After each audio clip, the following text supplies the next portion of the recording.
Tanse, I'm Creeson Agecoutay. Welcome to APTN National News. Thank you for watching. The Assembly of First Nations National Chief Cindy Woodhouse Nepinak met with Manitoba Lieutenant Governor Anita Neville on Wednesday. The two discussed a number of issues, including the AFN's call for a First Nations-led public inquiry into the deaths of Morgan Harris, Mercedes Myron, Rebecca Contois, and a woman known as Buffalo Woman. APTN News asked Woodhouse Nepinak what role the Lieutenant Governor could play in influencing the government to call an inquiry. We're hoping that we can find a common path forward. Like she told me that this issue has been dear to her heart for long before it was an issue, and we had a long conversation about that. Our meeting went way over. Of course, we talked about child welfare and housing and education, and we talked about many issues that affect First Nations, and we talked about, unfortunately, how the high numbers of kids in care in Manitoba, it's probably the highest around the world. The family of Morgan Harris were the ones pushing for the call for the independent inquiry into the 4 Indigenous women's death. They are also preparing for the upcoming search of the Prairie Green landfill. With more, here's T.R. Wheatley. It's because they have to pour a concrete foundation. Some family members of Morgan Harris have come to the Prairie Green landfill to see this. The family healing lodge, fresh on site, still on a trailer. Yes, so it's going to be a space for our family to come together and, watch the work happening. She's talking about the politically charged initiative to search the landfill. Admitted serial killer Jeremy Skibitsky told the cops he disposed of Morgan Harris and Mercedes Myron in a garbage bin behind a business near his apartment back in early May 2022. 2 weeks later, it is believed the 2 First Nations women's remains ended up here in the Prairie Green landfill.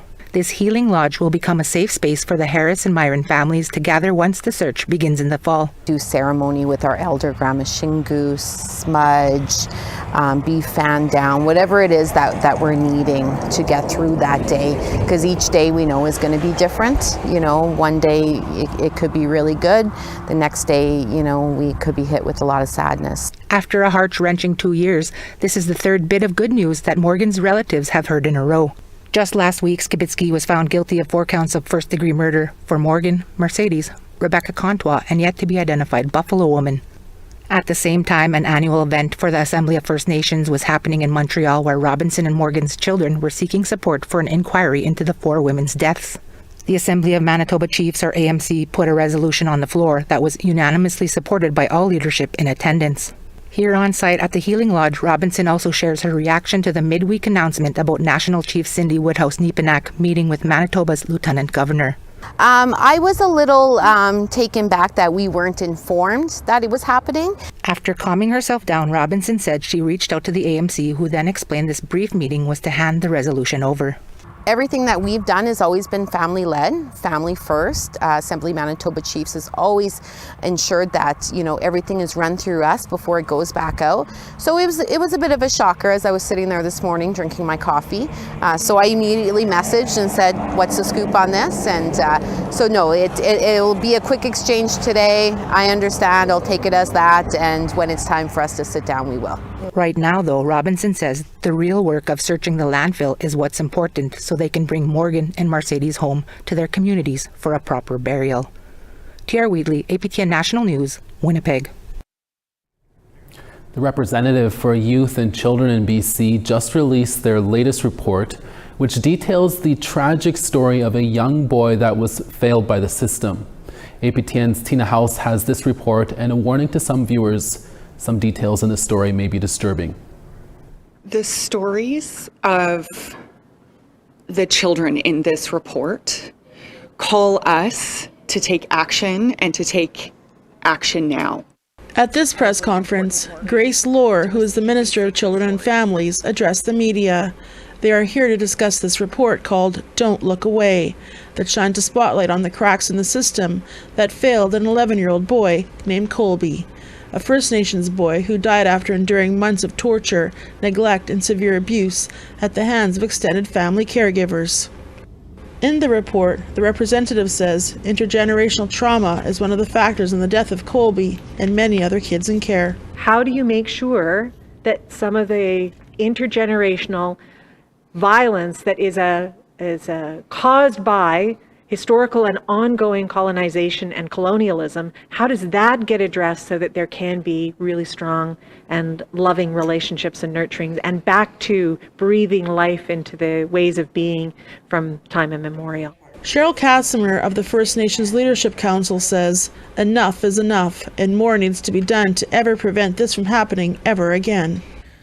I can guarantee you that there is a child somewhere, whether he's Indigenous or non-Indigenous, who is waiting for somebody to step up for them right now.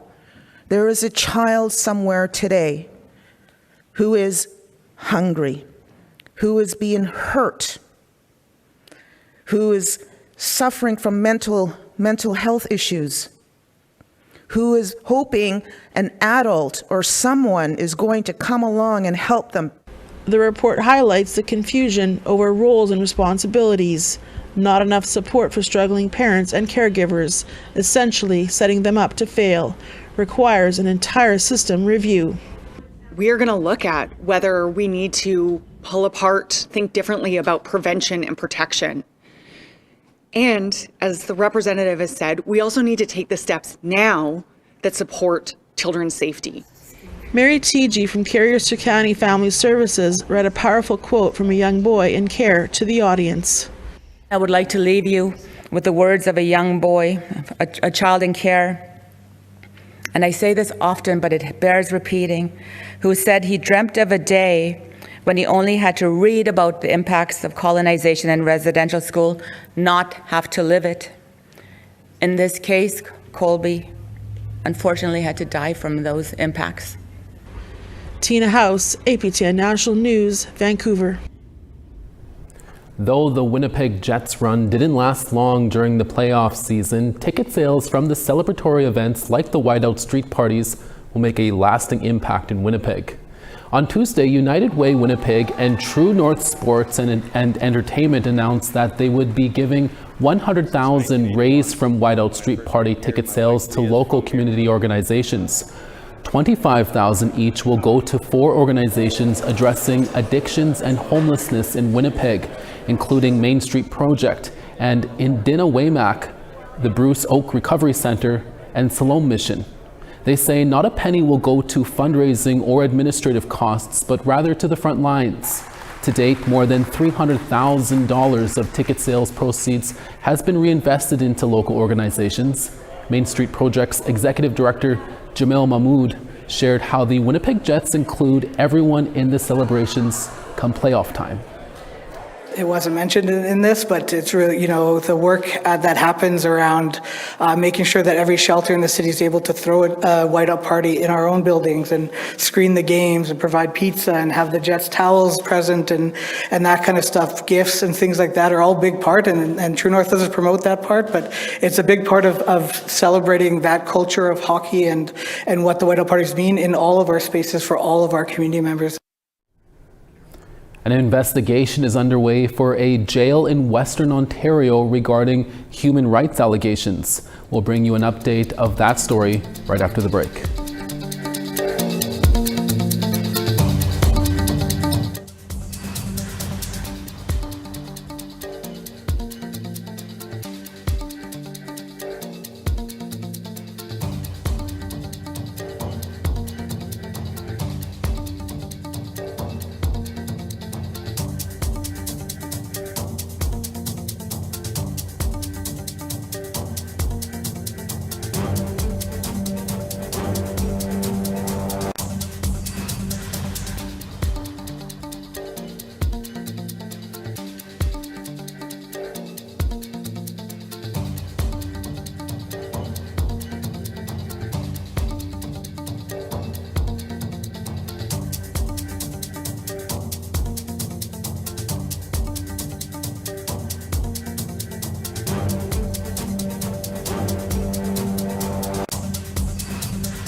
Welcome back. The Kenora District Jail is under scrutiny as inmates there look for help from the outside to get their needs met. One community advocate says the conditions are violating their human rights, but her attempts to hear from the man in charge of Ontario's jails fall flat. Sav Jonesa has more on the story. Issues at the Kenora District Jail have sparked an investigation by the Ontario Ombudsman over human rights concerns. Community advocate Tanya Cameron brought the concerns of various inmates there to light after a tour of the facilities. Because I've seen things in there that I was really shocked to see, like even in one cell block, up to 5 guys staying in one with just one set of bunk. And there's a top bunk, regular bunk, a mattress under the bunk, 2 mattresses on the floor. Yeah, so I was really disturbed, and it was really enlightening to see the conditions within that jail. She says she was told by inmates that they were not being given a good quality selection of menstrual products and sometimes had to wait hours to receive them after making a request to correctional officers. That's their truth. I heard that from 4 or 5 women. You know, we don't get the supply when we need it. The one CO, she said, no, you get it when you ask. And the one woman countered, I asked 3 times and I still never got them. She continued to learn more as a group of a couple dozen women spoke. Some shared the conditions of their jail cells. Later we learned it was secondary would be the issues with the toilets, the non-functioning toilets. And it's really, if you're on your time, you need a working toilet. So, and if it's more broken and unusable in a cell block, there's no other option for them. So it's dehumanizing.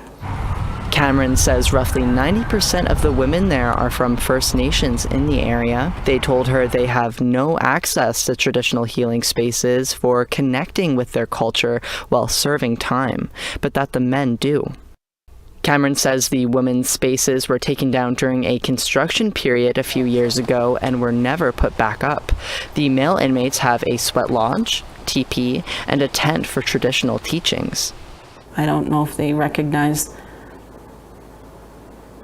how misogynistic that is, that, well, there's only 35 women in there, so you don't really count, and you could live with a broken toilet and you could beg for your period products, and you won't have access to your traditional teachings or sweat lodge, but the men will have it. We contacted the Ontario Ombudsman for more information about the investigation. They said while they can't talk about individual cases due to confidentiality, access to healthcare is consistently the most common concern they hear from inmates. In 2023, the Ontario Ombudsman received 4,444 complaints and inquiries about correctional facilities. Some of the most common concerns were related to medical care and overcrowding. I think, to be honest, racism is very blatant when you go in there. People, sometimes they are caged like animals when they are human beings. Sol Mamakwa is the member of provincial parliament for the Kiiwetinoong constituency, which includes Kenora. He went with Cameron on the tour and backs up everything she says. Mamakwa says he visits jails across northwestern Ontario often, where he sees overcrowding and an overrepresentation of Indigenous people. He brings Indigenous leaders on tours with him so they know what's going on behind closed doors. But also try to remind the Solicitor General the responsibilities of them to make sure that they treat us as human beings. Cameron says she sent 2 letters and made multiple phone calls to the Solicitor General of Ontario, who oversees the province's jails. Weeks later, she still hasn't heard back. It was almost the same for us. The province's Solicitor General declined repeated requests for an interview, but they did email us a statement. The products that are available free of charge in female units at all provincial correctional facilities include varieties of tampons, varieties of sanitary napkins, as well as panty liners. And this part is interesting. Features at the Kenora Jail to honor the unique histories, traditional practices, heritages, beliefs, and cultures of Indigenous people include a teepee and a sweat lodge. The Kenora's Chiefs Advisory has also supplied additional programming such as the Indigenous Cultural Wellness Program. Mamakwa says the last time he spoke with the Solicitor General was after his visit to the jail with Cameron. He reiterated that there was proper menstrual products there, but he wasn't there. It's based on what he hears, right? Cameron says that since her visit, some inmates say access to menstrual products has gotten better, but for Mamakwa, the mounting issues around human rights in jails have a solution. We need to be able to transition them into our First Nations, smoothly and quickly as possible, because we need them in our communities, we need them in our homelands, we need them in in our traditional territories, not in jail, not in Kenora. Sav Jones, APTN National News, Winnipeg. And Sav brings us an update to this story. Last night, Kenora City Council passed a resolution put forward by Councillor Lindsay Cook calling for the implementation of a policy to support the delivery of menstrual supplies in under 15 minutes at the Kenora District Jail, and for proper and ongoing maintenance of their toilets, among other things. The creator of Orange Shirt Day, Phyllis Webstad, is our next guest. She will tell us what's new about this year's Orange Shirt Day. Stay with us. We're back in less than 3 minutes.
On the East Coast, St. John's 21, Charlottetown 21 as well. Northern Quebec, Nuujawak 10, La Grande River 14. Val d'Or 15, Sigouin 21. Toronto 20, North Bay 16. Sioux Lookout 19, Timmins 24. Northern Manitoba, Thompson 21, Churchill 20. Southern Manitoba, Gimli 19, Dauphin 20. Saskatoon 21, Yorkton 17. Northern Saskatchewan, Stony Rapids 19, Buffalo Narrows 22. Northern AB, Grand Prairie 23, Fort Chipewyan 24. Lethbridge 25 with rain, Edmonton 23 with sun. Tofino 14, Kamloops 23. Dease Lake 14, Smithers 15. Beaver Creek 8, Rock River 14. Yellowknife 20, Norman Wells 15. Inuvik 11, Colville Lake 15. Baker Lake 11, Chesterfield 10.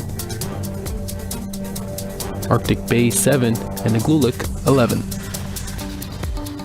The founder of the Orange Shirt Society and the creator of Orange Shirt Day, Phyllis Webstad, has been educating the public about what happened in Canada's residential schools for many years. Thanks to her, Canada wears orange on September 30th to remind the country of Webstad's first day in residential school and how her favorite orange shirt was taken away from her at only 6 years old in 1973. Webstad is from the Shwakam Excadam First Nation in BC. She recently joined us now from Vancouver to tell us more about Orange Shirt Day this year. Phyllis, thank you for joining us. Can you tell us about some of the important points you want to make about Orange Shirt Day this time around this year? Yes, one point that I wanted to make was that the National Day for Truth and Reconciliation did not replace Orange Shirt Day, that it is both. Many of our people and people across Canada believe that it was replaced, but it is not. It will always be Orange Shirt Day. And I wanted to let everyone know that the Orange Shirt Society is the owner of the trademark Every Child Matters. If anyone wants to use our trademark, they can contact the Orange Shirt Society and we will talk with them and give permission to use our slogan, Every Child Matters. And I wanted to talk about how our slogan, or the phrase, Every Child Matters, was born. It came about in 2013 when Orange Shirt Day first started, when I shared my orange shirt story about my 1 year at the St. Joseph Mission outside of Williams Lake, how myself and others, 5 and 6 year olds, should not be comforting each other, but that was the case. We could be hungry, tired, sick, lonely, sad, and we just had each other for comfort. And when I shared my story in 2013, I shared how I felt we did not matter. So that's originally how the slogan came about. And it is now owned by the Orange Shirt Society. So anyone wishing to use our trademark must obtain a license from the Orange Shirt Society to use it. And my other message is, many don't know the difference between June 21st and September 30th. That was debated when the day was being decided upon for the National Day for Truth and Reconciliation. But June 21st is a celebration of who we are as Indigenous people in Canada. And I often hear people say, celebrate Orange Shirt Day. And September 30th, Orange Shirt Day, the National Day for Truth and Reconciliation, is not a day for celebration. It's a day to remember. It's a day to honor survivors and their families and to remember those that never made it home. And so you would never say, I'm going to celebrate Remembrance Day. It's, there is, some have powwows and different things like that are usually celebratory, but the day itself is not meant to be a celebration. Definitely important points to make, Phyllis. Yeah. Yes. We are still a couple of months away from Orange Shirt Day on September 30th, but every year we hear about non-Indigenous companies trying to profit from the design. How do you feel about that and how this continues to happen?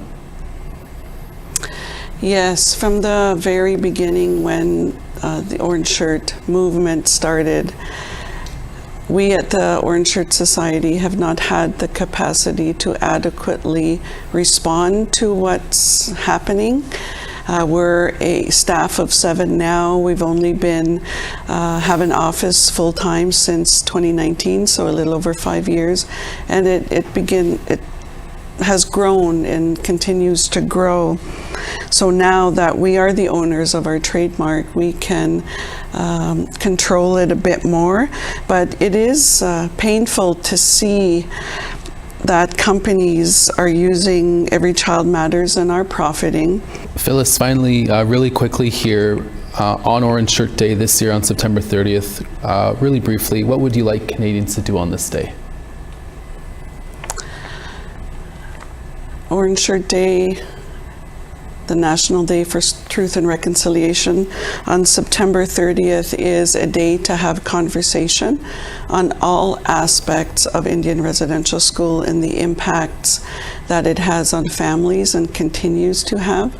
So there's, I know there's powwows, there's gatherings, and people get the day off as a paid day. And someone asked me once, well, what if I wanted to go ATVing up in the mountains on that day? And I told them, well, that's fine. Just have a conversation while you're there about what you know about what happened to us as Indigenous people and about reconciliation. And it's about the conversation and about learning. We're only in the beginning stages of reconciliation. And it's a day as well for survivors to tell their truth. Truth comes before reconciliation, and the truth is not yet fully told. Phyllis, thank you for talking to us today, and happy travels on your journeys across the summer here. Yes, thank you. Thank you for having me. And that's your midday national newscast for this Thursday, July 18th. Dennis Ward is back for your evening national newscast. Make sure to join us again in a few hours. From everyone here at our HQ in Winnipeg and from our reporters across the country, hi miigwech masicho. Thank you for watching.